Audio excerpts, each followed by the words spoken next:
¿Qué tal, chicos? ¿Cómo están? Somos alumnos de la Universidad José Carlos Mariátegui de la carrera profesional de Psicología. El día de hoy vamos a hablarles sobre un tema muy interesante, que es la corteza prefrontal, para lo cual cuento con la participación de compañeros que ayudarán al mejor entendimiento del tema, las cuales son Adriana Cruz, Sara Lobato, Melissa Chaña y mi persona, Nilton Bayona. Bueno, vamos a iniciar con la exposición con una introducción, la cual nos dice que ¿sabían que la corteza prefrontal es la parte del cerebro que más tarda en formarse? Y también vamos a hacernos unas cuantas preguntas, como ¿qué funciones cumple en este caso la corteza prefrontal y con qué estructuras está relacionado? ¿A qué nos referimos con funciones ejecutivas? Todas estas preguntas y se van a responder más adelante a medida que pase el video. Bueno, para comenzar, vamos a hablarles sobre la corteza prefrontal, dándoles una pequeña definición para introducirnos al tema. Bueno, la corteza prefrontal, también conocida como córtex prefrontal, es una región del cerebro que se localiza en la parte anterior de los lóbulos frontales. Se ubica delante de las áreas motora y premotora de la corteza frontal, resultando una región básica tanto para la planificación de comportamientos cognitivamente elaborados, ¿no? También se le otorga algunas actividades como la expresión de la personalidad, la toma de decisiones, el comportamiento social adecuado, de acuerdo en el momento en el momento y en el lugar en el que nos encontremos. Todas estas funciones van a ser explicadas más adelante. Bueno, la corteza cerebral en este caso, hablamos a nivel completo, puede dividirse en dos hemisferios claramente delimitables a derecha e izquierda. Además de que en varios lóbulos cerebrales tenemos diferentes, ¿no? Resaltando a simple vista el más grande de ellos que vendría a ser el lóbulo frontal, ¿no? Que también es motivo de muchas investigaciones. Bueno, como podemos ver aquí, la corteza prefrontal eh, es una parte de la corteza perteneciente al lóbulo frontal. En su localización, como podemos apreciar, en la parte verde se ubica delante de la área motora primaria y delante de las áreas premotoras, ¿no? Eso vendría a ser su delimitación, ya que se encuentra situada en la parte más cercana al rostro, ¿no? Se trata del área cerebral de gran tamaño, con una gran importancia al momento de explicar, como ya lo mencionamos, el control de la conducta y la personalidad. Es la región del cerebro que más tiempo tarda en desarrollarse, como lo habíamos mencionado al inicio, ya que se considera que más o menos no termina de desarrollarse por completo hasta la edad adulta, ¿no? Que vendría a ser entre los 20 y 25 años de edad. Los procesos cognitivos y las funciones ejecutivas no podrían llevarse a cabo sin su participación, de manera que estamos ante una de las áreas más relevantes a la hora de poder adaptar nuestra conducta a las situaciones y realizar operaciones cognitivas complejas, ¿no?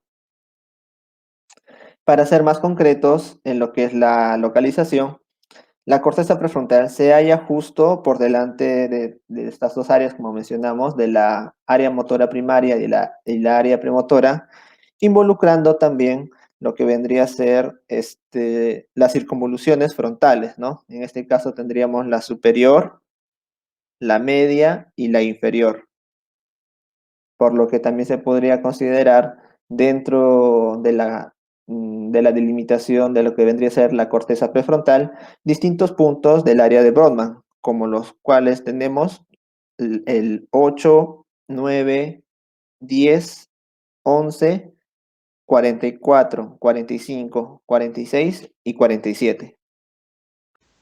Mi nombre es Adriana Cruz y yo les voy a hablar sobre las partes de la corteza prefrontal. Sabemos que si bien la corteza prefrontal es una parte del lóbulo frontal, se ha dividido frecuentemente en diversas estructuras, todas ellas de gran importancia. Tres de los circuitos más importantes que forman parte del prefrontal son las siguientes. Tenemos corteza prefrontal dorsolateral, tenemos corteza orbitofrontal y corteza frontomedial. Les voy a hablar sobre cada una de ellas. Tenemos lo que es la corteza prefrontal dorsolateral. En esta nos indica de que la región anterior de la corteza motora y premotora se denomina corteza prefrontal y en comparación con los primates más cercanos representa la estructura neocortical más desarrollada, particularmente su porción más anterior que es AB10. Presenta un desarrollo y organización funcional exclusivos de la especie humana, ¿no?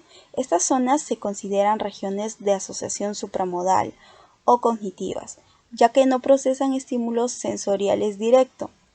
Se ha encontrado una mayor relación de sustancia blanca, o sea, sustancia gris, en la corteza prefrontal en el humano en comparación con otros primates no humanos, destacando la importancia de esto tiene para las conexiones funcionales entre las diversas zonas de la corteza prefrontal, así como sus conexiones con la corteza posterior y también subcortical.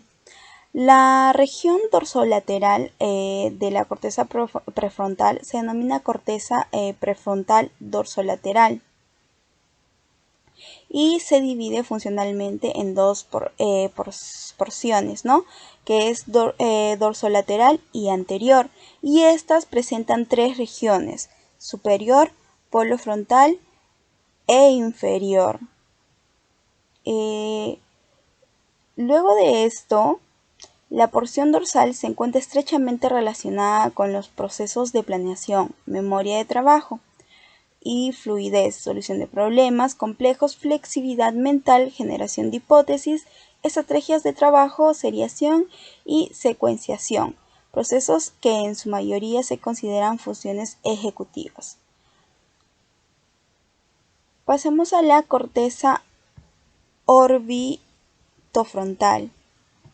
En esta nos dice que es parte del manto arquicortical que proviene de la corteza olfatoria, caudal, orbital, ¿no? Esta se encuentra estrechamente relacionada con el sistema límbico y su función principal es el procesamiento y regulación de emociones y estados afectivos, así también como la regulación y el control de la conducta. Además, está involucrada en la detección de cambios en las condiciones ambientales tanto negativas como positivas, es decir, que de riesgo o también de beneficio para el sujeto, ¿no? Lo que permite realizar ajustes a los patrones de comportamiento en relación a cambios que ocurren de forma rápida o repentina, ¿no? En el ambiente o la situación en que los sujetos se desenvuelven. También participa de forma muy importante en la toma de decisiones basadas en la estimulación del riesgo, ¿no? Beneficio de las mismas, ¿no? La corteza orbitofrontal se involucra aún más en la toma de decisiones ante situaciones inciertas, ¿no? Se podría decir que poco especificados o impredecibles.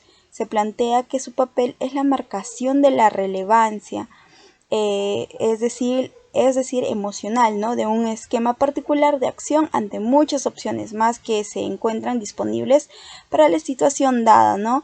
En particular su región ventromedial, ¿no? Como vemos aquí, que en esta, pues, que está ubicada en la AB13, se ha relacionado con la detección de situaciones y condiciones de riesgo, en tanto que la región lateral, que es la AB47 y 12, que está como por este lado, se ha relacionado con el procesamiento de los matices negativos, positivos de las emociones, ¿no?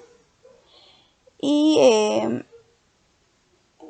y bueno, ahora les voy a hablar sobre lo que es la corteza frontomedial, ¿no?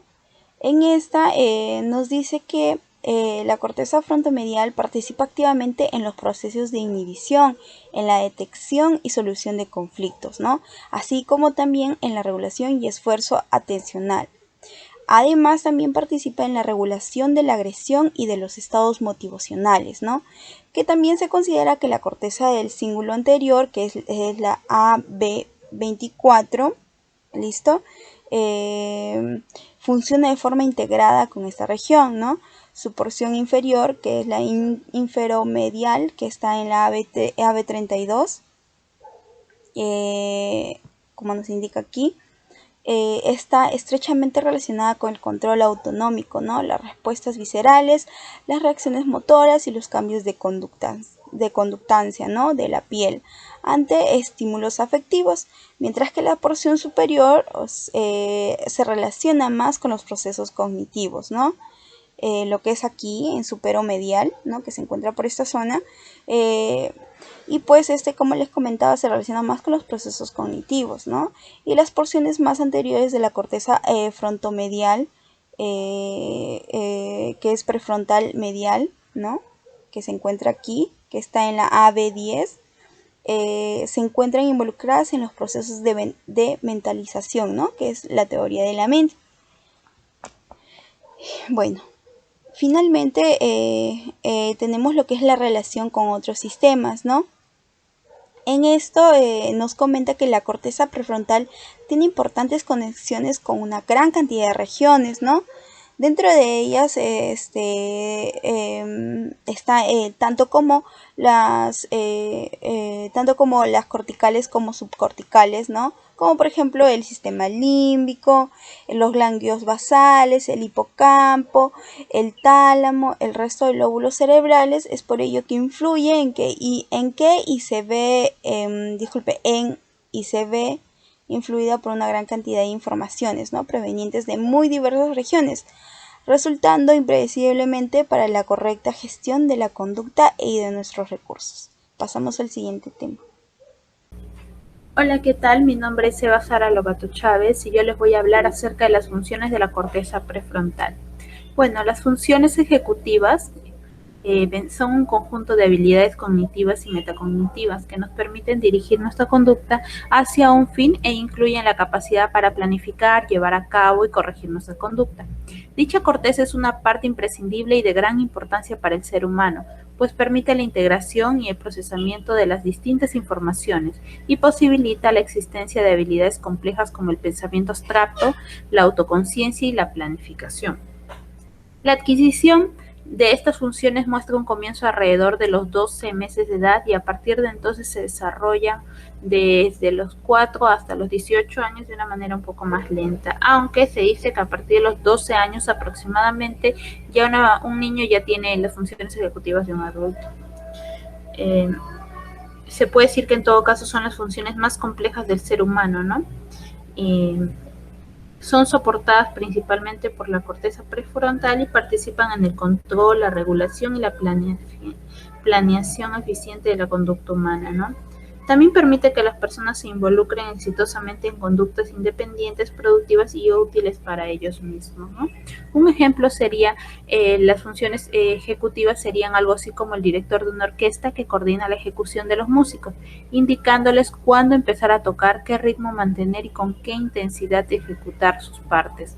Sin el director, la orquesta igual puede tocar, pero la música no sonará tan bien, ¿no? Bueno, vamos a continuar. Entonces, como ya sabemos, su principal objetivo es facilitar la adaptación a situaciones nuevas, debido a que va a operar por medio de la modulación o el control de habilidades cognitivas más básicas. Estas habilidades o rutinas son procesos sobreaprendidos por medio de la práctica y la repetición. Incluyen habilidades motoras, cognitivas, como la lectura, la memoria o el lenguaje, ¿no? Representan un sistema cuyo desempeño es optimizado en situaciones que requieran la operación de diversos procedimientos cognitivos a la vez, ¿no? Este sistema se necesita aún más cuando se tienen que formular nuevos planes de acción, al igual que cuando se necesita seleccionar y programar secuencias apropiadas de respuestas. Bueno, vamos a continuar. Les voy a hablar aquí acerca de los componentes de las funciones ejecutivas, que vendrían a ser la memoria de trabajo, la flexibilidad cognitiva, la inhibición, control atencional, fluidez verbal, velocidad de procesamiento, planificación y toma de decisiones, ¿ya?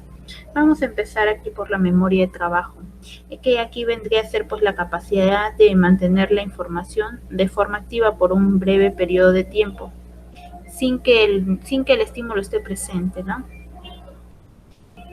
Para poder realizar algo, sin que tengamos algo frente a nosotros, pues nosotros lo tenemos ya en nuestra memoria, los estamos recordando qué es lo que tenemos que hacer.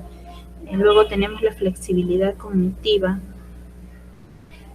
Bueno, en la flexibilidad cognitiva se refiere a la capacidad para poder cambiar un esquema de acción, ¿no? O también puede ser un pensamiento en relación a que la evaluación de sus resultados indica que no es eficiente. Podemos adaptarnos a las circunstancias, podemos cambiar, ser flexibles, por eso se dice muchas veces, ¿no? Adaptarnos a nuevas circunstancias. En el caso de la inhibición, bueno, es una de las condiciones más importantes de la corteza prefrontal, es la capacidad de control sobre los demás procesos neuronales que se llevan a cabo dentro y fuera de la corteza prefrontal, ¿no? Bueno, en este caso nos permite retrasar las tendencias a generar respuestas impulsivas, ¿no? Originadas en otras estructuras cerebrales, siendo esta función la reguladora primordial para la conducta y la atención, para poder prestar atención y poder controlar los impulsos, ¿no? En el caso de control atencional se refiere a la habilidad para poder concentrarnos en una actividad específica sin tener que distraernos en otros. Por ejemplo, ahorita yo estoy grabando este video y entonces estoy enfocada en el trabajo que estoy haciendo sin tener que distraerme por la bulla de los carros o las personas que están pasando o X cosas. Estoy concentrada en lo que tengo que hacer. Bueno, en el caso de fluidez verbal se refiere a la capacidad de poder hablar y desenvolverse en una conversación, utilizando las palabras adecuadas y con las cuales las otras personas nos puedan entender, ¿no? Poder hablar de una manera más rápida, ¿no? Se puede decir que es la velocidad y la precisión en la búsqueda y la actualización de la información que nosotros manejamos en nuestro cerebro, ¿no? Así como en la producción de elementos específicos en un tiempo muy eficiente, ¿no? También se dice que es un importante atributo de la corteza prefrontal y se relaciona con la función ejecutiva de productividad, ¿no? La fluidez del lenguaje, en particular, la fluidez de poder, la capacidad de poder utilizar los verbos o las acciones, ¿no? Se relacionan más con la actividad de la zona premotora y con el área de Broca. Pero esto ya lo han estado explicando mis compañeros. Bueno, vamos a continuar con la velocidad de procesamiento. En la velocidad de procesamiento se refiere pues a la capacidad que tenemos para poder asimilar pues, ¿no? una pregunta, por ejemplo, cuando nos dicen una pregunta y la rapidez con la que nosotros podemos procesar esa pregunta y encontrar la respuesta, ¿no? Entonces, de esa manera podemos ver eso. La planificación se refiere a la planificación que podemos tener a corto plazo o a largo plazo también. En este caso, por ejemplo, el día de hoy yo planifiqué hacer el video, hacer todo este trabajo. Entonces, el día de mañana tengo planificado levantarme temprano, venir a mi trabajo, estudiar, ¿no? Y a futuro, bueno, pues terminar mi carrera profesional y ser una profesional, ¿no? En el caso de toma de decisiones, bueno, pues en un ejemplo les podría dar que si en caso yo ingreso, digamos, a trabajar a las 7, ¿no? Y normalmente salgo de mi casa a las 6 de la mañana. Perdón, me levanto a las 6 de la mañana, empiezo a hacer mis cosas, a ordenar, a preparar mi desayuno y todo. Entonces, ¿qué pasa cuando yo no me he quedado dormida? La alarma sonó y me levanta, pues, 15 minutos antes de la hora, ¿no? Que ya tengo que llegar a mi trabajo. Entonces, en ese caso, yo voy a tener que tomar decisiones, por ejemplo, el de ya no preparar mi desayuno, el de ya no bañarme, el de salir y tomar un taxi porque ya es tarde. Entonces, de esa manera yo estoy tomando decisiones de una manera ya más práctica, más didáctica, ¿no? Eso sería en el caso de toma de decisiones. En las funciones ejecutivas aquí tenemos el ejemplo de la planificación. Por ejemplo, aquí está un niño que está construyendo un castillo, está haciendo el castillo, y en el otro, aquí está planificando cómo será el castillo. Aquí al costado está armando está usando su memoria de trabajo porque ya vio el castillo cómo estaba construido y va a empezar a armar. Y entonces aquí está ejecutando, está armando todo el castillo, y aquí terminó de armar el castillo y entonces está verificando cómo quedó, ¿no? Se va a hacer una autocrítica si quedó como él lo quería o si quedó mal, ¿no? En este caso está unificando, está ordenando y coordinando todas las demás funciones cognitivas, ¿ya? Bueno, en el desarrollo de las funciones ejecutivas se dice que se da entre los 6 y 8 años, en un lapso en el que se adquieren la capacidad de autorregular comportamientos y conducta. Pueden fijarse metas y anticiparse a los eventos sin depender de las instrucciones externas, ¿no? Aunque cierto grado de descontrol e impulsividad aún está presente. Esta capacidad cognitiva está claramente ligada al desarrollo de la función reguladora del lenguaje, el lenguaje interior, y a la aparición del nivel de las operaciones lógicas formales y a la maduración de las zonas prefrontales del cerebro, lo cual ocurre tardíamente en el proceso de desarrollo infantil. Se desarrollan de manera progresiva y alcanzan niveles del adulto hacia los 10 años en cuanto a la capacidad para cambiar de una estrategia a la otra, mientras que las habilidades de planeación y generación de verbal continúan su desarrollo hacia la adolescencia y aún durante la adultez temprana. No, hay muchas maneras ahorita para detectar algunas deficiencias del sistema, de las funciones ejecutivas, ¿no? Como no mantener la concentración, como antecedentes familiares, y entre otros aspectos que podrían detectar, ¿no?, problemas en las funciones ejecutivas, ¿no? Mi compañera va a continuar. Hola chicos, ¿qué tal? Mi nombre es Melissa Chaña, soy estudiante de la carrera de Psicología y yo voy a continuar con la explicación. Les hablaré acerca de las lesiones en la corteza prefrontal. Bien, al hablar de lesiones en esta área prefrontal, indica que puede provocar graves alteraciones en la psique y en las capacidades de las personas. Concretamente puede generar la pérdida de expresión emocional, esto a nivel facial, déficit en el control de los impulsos, desinhibición, cambios de personalidad, conducta antisocial, hipersexualidad y hiperoralidad. Hablamos del síndrome de Capgras, fallos graves en la planificación, capacidad de juicio y aplazamiento de recompensas. Adicionalmente a ello, también podemos ver que al generar lesiones en esta área prefrontal, hablamos de un pensamiento aplanado, enlentecido y con poca creatividad. Todos estos aspectos pueden verse en una gran cantidad de casos, como por ejemplo las lesiones producidas por traumatismos cranoencefálicos o demencias como las frontotemporales o la de Corea-Huntington.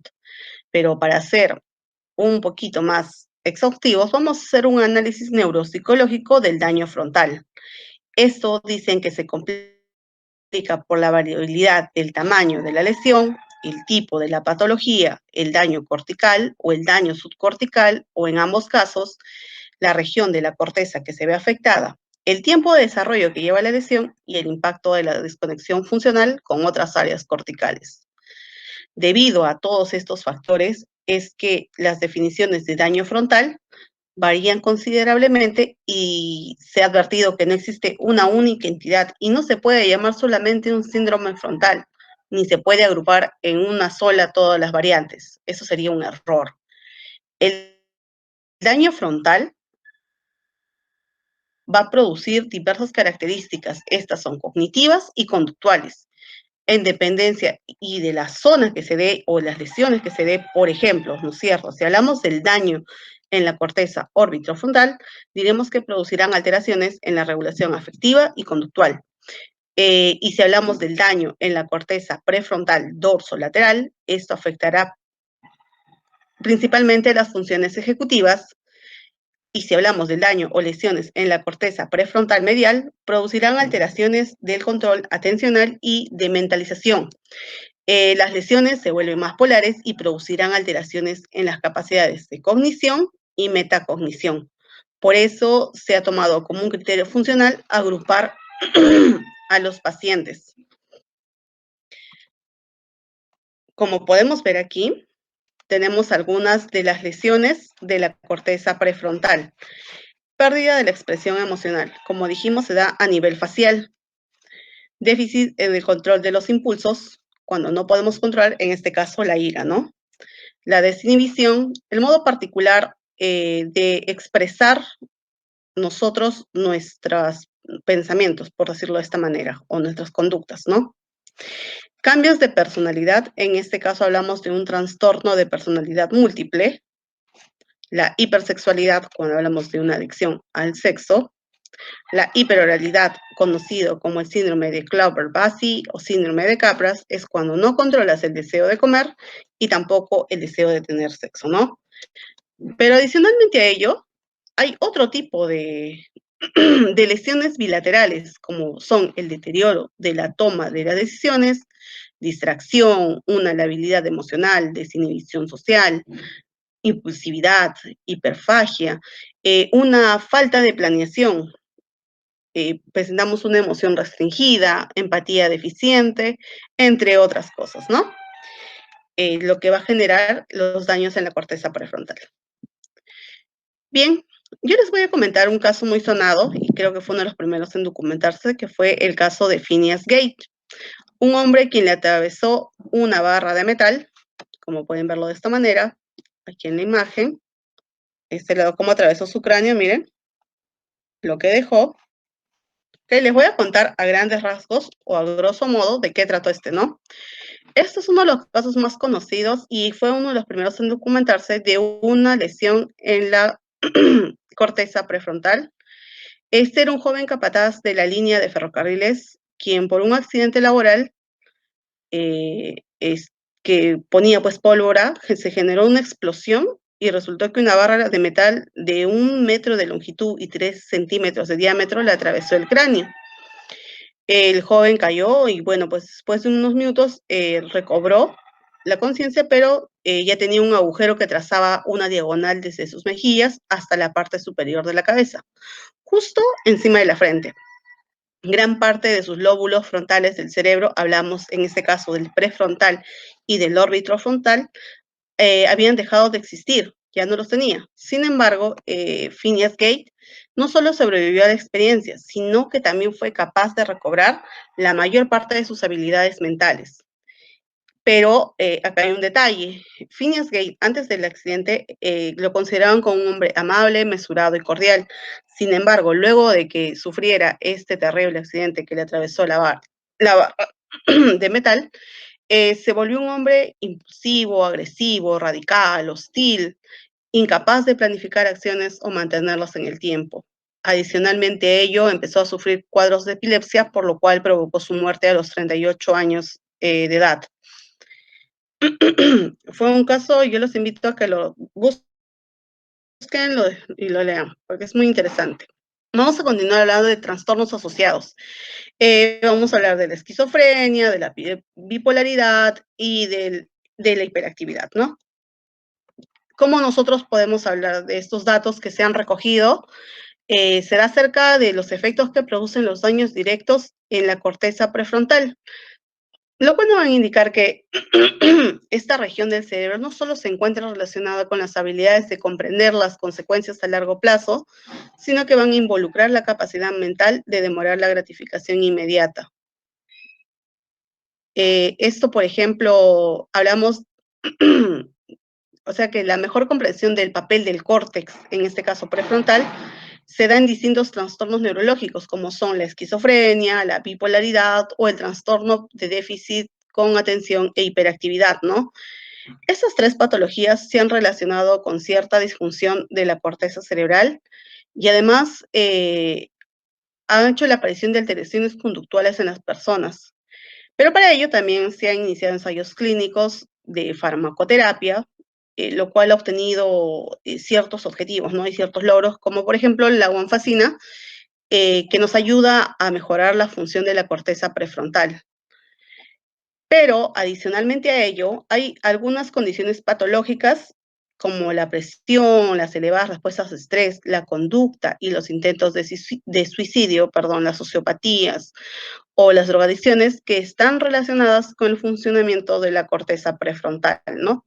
O sea, todavía falta un poco más de investigación, pero le han dado este toque adicional debido a a las deficiencias que presentan. Espero les haya agradado la explicación que les hemos brindado